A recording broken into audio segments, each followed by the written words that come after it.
السلام علیکم ورحمۃ اللہ وبرکاتہ۔ اللہ کے سامنے بندے کا قیام، اس کو انشاءاللہ آج ہم دیکھیں گے۔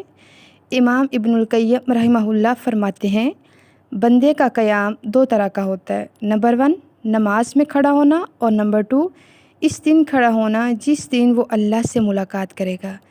وہ کون سا دن ہے؟ یعنی قیامت کے دن، حشر کے میدان میں۔ تو جو پہلے کھڑا ہونے کا حق ادا کرے گا، یعنی جو دنیا میں کیا ہے نماز قیام کرتا ہوگا، اس کے لیے اس دن کھڑے ہونے کا مقام آسان ہو جائے گا۔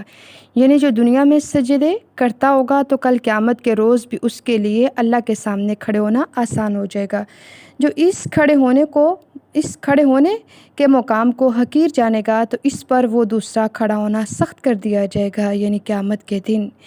اصل میں جو دنیا کا قیام ہے وہ اللہ کے سامنے قیامت کے دن یعنی اللہ کے سامنے کھڑے ہونے کی تیاری ہے۔ آج یہاں اللہ کے سامنے کھڑے ہونا ہے، کل قیامت کے دن بھی اللہ کے سامنے کھڑا ہونا ہے۔ جسے دنیا میں کھڑے ہونا آ گیا وہ کیا ہے آخرت میں بھی پھر کھڑا ہوگا اور وہ کامیاب ہوگا۔ کل قیامت کے دن کھڑے ہوں گے کس کے سامنے؟ اللہ رب العزت کے سامنے۔ کون کھڑے ہوں گے؟ جو دنیا میں قیام کرتے ہوں گے، جو دنیا میں بھی کھڑے ہوتے ہوں گے، جن کے اندر عاجزی ہوگی۔ کتنی ڈرانے والی بات ہے، جو پہلے کھڑے ہونے کا حق ادا کرے گا اس کے لیے دوسرا کھڑا ہونا آسان کر دیا جائے گا۔ آج اگر حق ادا کریں گے کھڑے ہونے کا تو کل قیامت کے دن بھی یہ حق ادا ہو جائے گا خود بخود ہی، کیونکہ اس کی تیاری ہو چکی ہوگی۔ لیکن ان کی جو دنیا میں قیام کرتے ہوں گے، جو دنیا میں اللہ کے سامنے کھڑے ہونے کا حق ادا نہ کرے گا تو اس کے لیے دوسرا کھڑا ہونا بھی مشکل کر دیا جائے گا۔